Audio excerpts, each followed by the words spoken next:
सखी थी, उसने यमुना जी से पूछा, उसने यमुना जी से प्रश्न किया कि हे यमुने, आप तो श्याम सुंदर की पटमहिषी हो, रानी हो, उनकी आराधना करती हो, आपके वो आराध्य देव हैं। एक बात बताओ कि आपका वर्ण श्याम वर्ण क्यों है? आप काली क्यों हो? आपका जल इतना मधुर है, इतना मीठा है, रस से भरा हुआ है, फिर आपका रूप काला क्यों है? यमुना जी तो श्याम वर्ण है, काली है। तो यमुना जी ने कहा, देख बहन, सुबह सूर्योदय से सूर्यास्त तक मैं सूरज की ताप झेलती हूँ।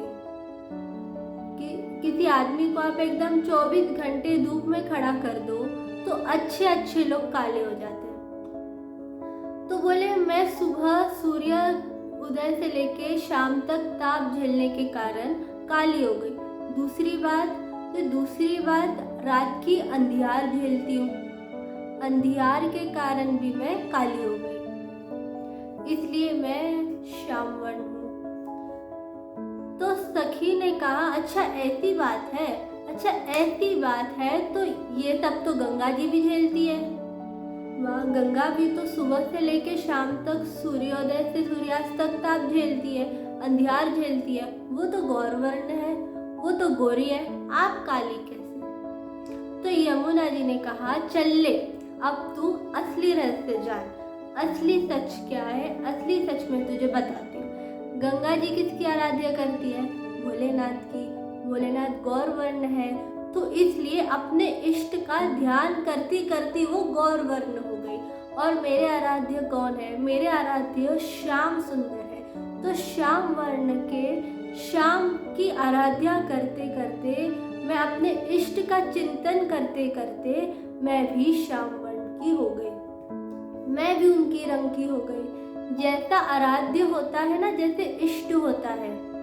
कई बार ऐसे भी देखने को मिलता है कि आप जिन विग्रह की सेवा करते हैं ना, जिन विग्रह की आप पूजा करते हैं, जिसमें आपका पूर्ण मन होता है, धीरे धीरे, ये कोई जादू नहीं है, चमत्कार नहीं, ये भाव प्रधानता है कि आपका स्वरूप भी थोड़ा थोड़ा आपके इष्ट जैसे बनने लगता है। कितनों को हमने कहते सुना है ऐसे कि अपने आराध्य रखते हैं तो उनका जो मुखमंडल होता है उनके आराध्य से थोड़ा थोड़ा मिलने लगता है। तो इष्ट का ध्यान करते करते, इष्ट का चिंतन करते करते मैं श्याम वर्ण हो गई। तब एक सखी ने पूछा, अच्छा ऐसी बात है, इष्ट की आराधना करते करते वर्ण भी बदल जाते हैं? तो बोले, फिर राधा रानी का क्यों नहीं बदला? वो तो दिन रात श्याम सुंदर में डूबी रहती है, फिर वो गोरी कैसे है? गौरांगी राधे, गौर वर्ण राधे। तो उनका वर्ण क्यों नहीं बदला? क्या वो श्याम सुंदर में डूबी नहीं है? क्या वो चिंतन नहीं करती?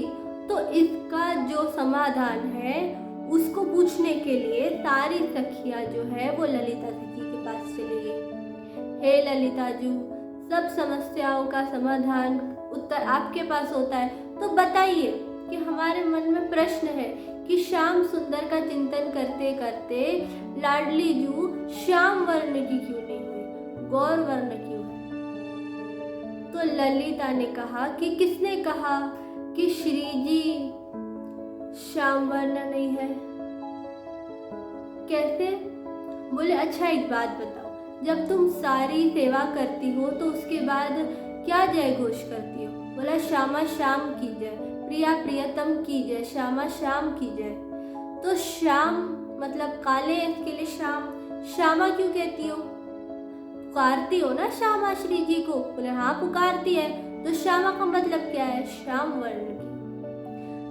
सब सखियां बोली कि वो तो ठीक है, लेकिन श्यामा का शब्द तो हम बोलते हैं, लेकिन वो श्याम वर्ण दिखाई क्यों नहीं देता?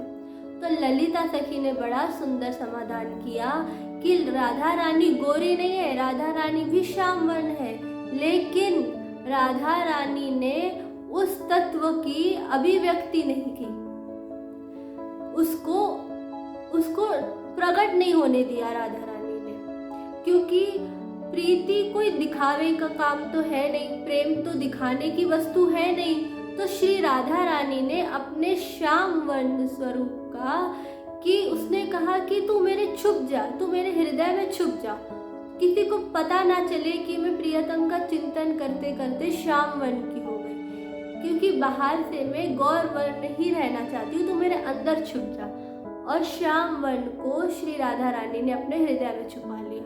बस इसीलिए अंतःकरण से तो श्री राधा रानी भी श्याम वर्णा है, बस अपनी प्रीति को छुपाने के लिए बाहर से गौर वर्ण है। सारी सखियां ललिता जी की संविधान में जय जय करने लगी, जय हो जय हो। कितनी सुंदर बात बताई आपने। ये रहस्य तो हम आज जानी कि सच में श्री राधा रानी श्याम वर्ण